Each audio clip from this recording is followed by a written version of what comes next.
महाराज जी राधे राधे। आपके चरणों में कोटि कोटि प्रणाम। महाराज जी, मैं बचपन से ही शिव भक्ति में लीन थी, परंतु पिछले 1.5 वर्ष से कृष्ण, राधा जी एवं आप मिले। आपको लगभग 1.5 वर्ष से सुन रही हूँ और ये ज्ञान प्राप्त हुआ कि शिव जी ने मुझे कृष्ण जी और आपके पास भेजा है। महाराज जी, यूट्यूब पे आपको कहते सुना है कि एक बार जब भगवान बहुत अधिक कृपा करते हैं तो भयंकर रोग व संबंधियों को दूर कर देते हैं।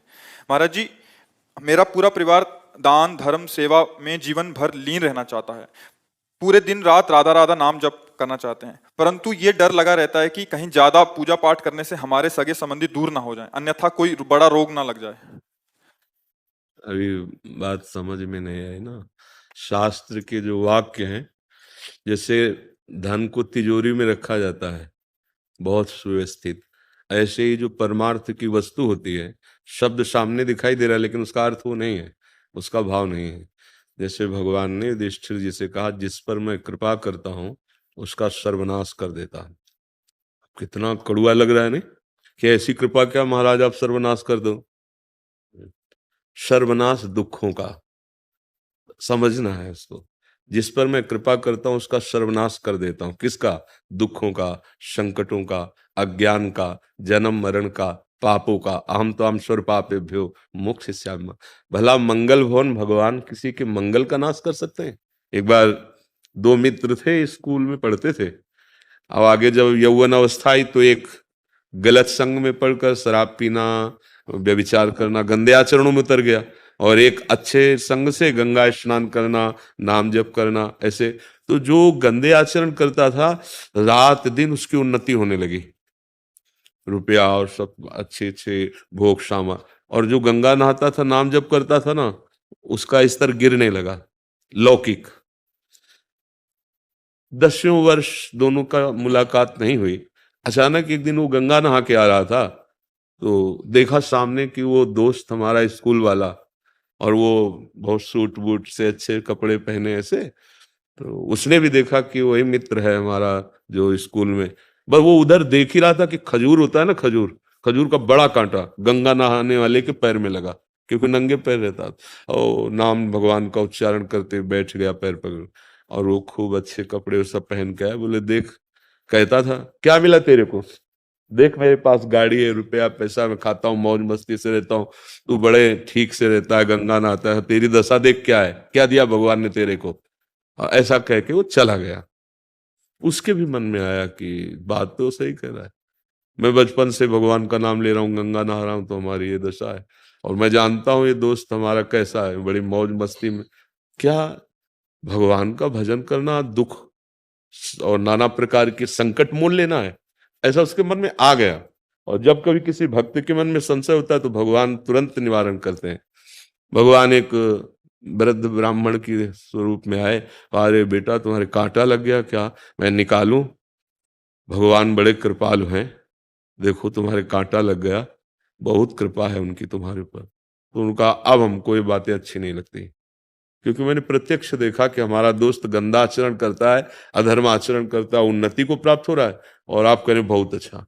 तो उन्होंने कहा देखो तुम्हें पता नहीं है, मैं तुम्हें दिखाऊं। तुम्हारा जो मित्र है वो पूर्व जन्म में इतना पुण्य किया था कि उसे इस जन्म में चक्रवर्ती सम्राट होना था। उसने पापाचरण करके सारे पुण्य नष्ट कर दिए।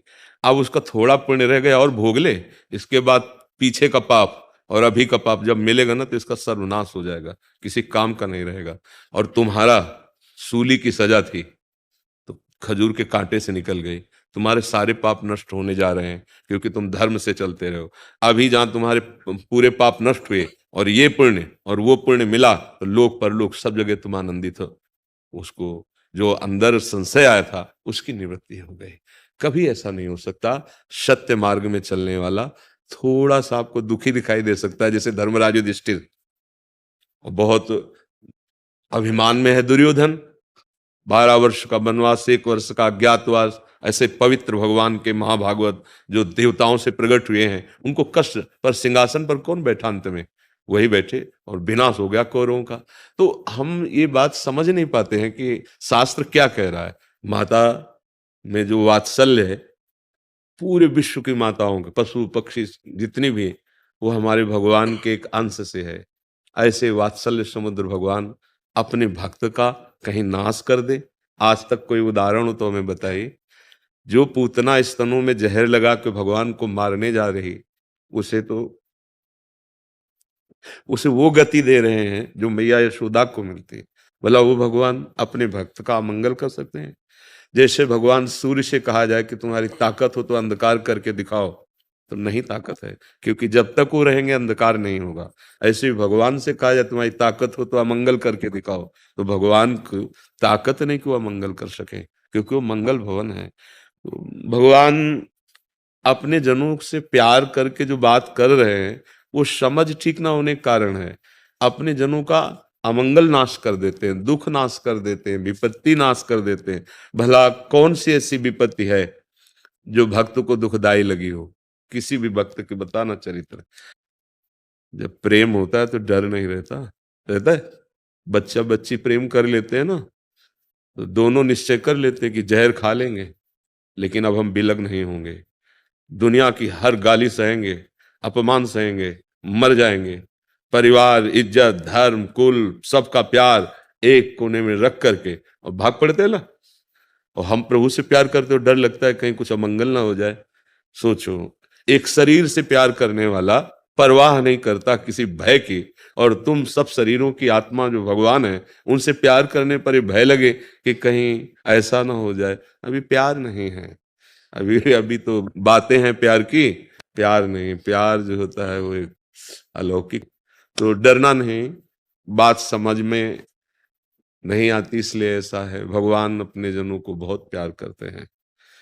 ये जरूर है कि बाहरी देखने में आपको लग सकता है कि, और भी लिखा है बंधु विच्छेदम, मैं परिवार से संबंध रहित कर देता हूं, क्योंकि वही भगवत प्राप्ति में जो बाधा होती है, जननी जनक बंधु सुत दारा, तन धन धाम श्रद्ध परिवारा, तो सबकी ममता ताग बटोरी, मम पद मन ही बांध बरडोरी, वो हम नहीं कर पाते तो भगवान कर देते हैं। क्या होता है? वो परिवार सब छोड़ के चला जाता है? नहीं, वो परिवार के हर सदस्य को बहुत प्यार करने लगता है, क्योंकि उसको अब ये ज्ञान हो गया सब में भगवान है। भावना समझने के कारण फिर लगेगा कि देखो ये तो बड़ी विपरीत स्थिति है, और मैं जिस पर कृपा करता हूं उसको धन रहित कर देता हूं। धन रहित, अब घबरा जाओगे ना कि रुपया पैसा नहीं, धन का अभिमान नहीं होता। अगर ये बात होती धन रहित, तो चक्रवर्ती सम्राट अम्बरीश जी है ना, खजाना है ना उनके पास, और भगवान के महान भक्त है ना, तो फिर बात कैसे सच्ची कैसे समझ में आएगी? वैस अगर ये हो कि मैं जिस पर कृपा करता हूं उसका धन हटा लेता हूं, तो सुदामा जी को सुदामापुरी फिर क्यों बना के दी? वैसे ही खाने की व्यवस्था नहीं, क्योंकि इसका मतलब रहस्य समझना है। धन का अभिमान नष्ट कर, जो धन का अभिमान जीव को गिराने वाला है, पतित करने वाला है, उसे भगवान हटा देते हैं। भगवत वाक्यों को समझने के लिए हृदय में पवित्रता चाहिए, भक्ति चाहिए, तब हम समझ पाते। अगर आप दुखी हो तो भजन इसीलिए तो किया गया था कि दुख ना हो, तो दुखी नहीं है, हम परम सुखी हैं। तुम बाहर की बात देखते हो, बाहर से कार से तुम उतर रहे हो, एसी रूम में रहते हो, अंदर से तुम काम क्रोध से जल रहे हो, क्या सुखी हो तुम? क्या तुम स्वस्थ हो? क्या तुम आनंदित हो? नहीं, कोई विकार हृदय में नहीं है। बस एक ही लालसा है, कब शरीर छूटे और अपने प्रभु से मिले। क्या परेशानी? इस सब संसार प्रवाह में नहीं आना है, खत्म। आप जैसा विधान करेंगे उसमें मैं राजी रहूंगा, और आपको प्यार करूंगा और आपको प्राप्त करूंगा। ये अलग भाव है, ये अध्यात्म मार्ग है, संसारिक मार्ग नहीं है कि हे भगवान हमारा बुखार ठीक कर दो, हमारा रोग क्यों ठीक करो। नहीं नहीं, हमारे कर्म का कोई फल है, आप भुगवाइए, पर मेरे को सामर्थ्य दीजिए कि मैं आपको भूलूं नहीं और इसे सह जाऊं। तो भगवान की बहुत कृपा है, अनंत जन्मों के पापों को क्षण में नष्ट कर रहे हैं, उनकी बहुत कृपा है। हमें ये विपरीत नहीं सोचना कि हम राधा राधा बहुत जपेंगे तो गड़बड़ हो जाएगा। नहीं नहीं, पूरा जीवन हो गया। कष्ट शब्द जिसे तुम समझते हो वो तुम्हारी समझ ठीक नहीं है। मन का सुखी होना सुख है। आप देखो ना, आपके पास सब कुछ है, मन दुखी है, तो आप भला सुखी हो क्या? और मन आनंदित है, दुख सुख मन का। अभी यहां से मन का संपर्क हटवा दिया जाए और यहाँ खूब आप ऐसे करो, कुछ नहीं लगेगा, क्योंकि दुख मन को हो रहा है ना। अच्छा, मन भगवान के आनंद में है। अब वो शरीर में कष्ट हो तो क्या फर्क पड़ता है? शरीर स्वस्थ है, मन विषयों में जल रहा है, तो क्या फायदा है? बस ये थोड़ा समझ गलत है, इसलिए ऐसा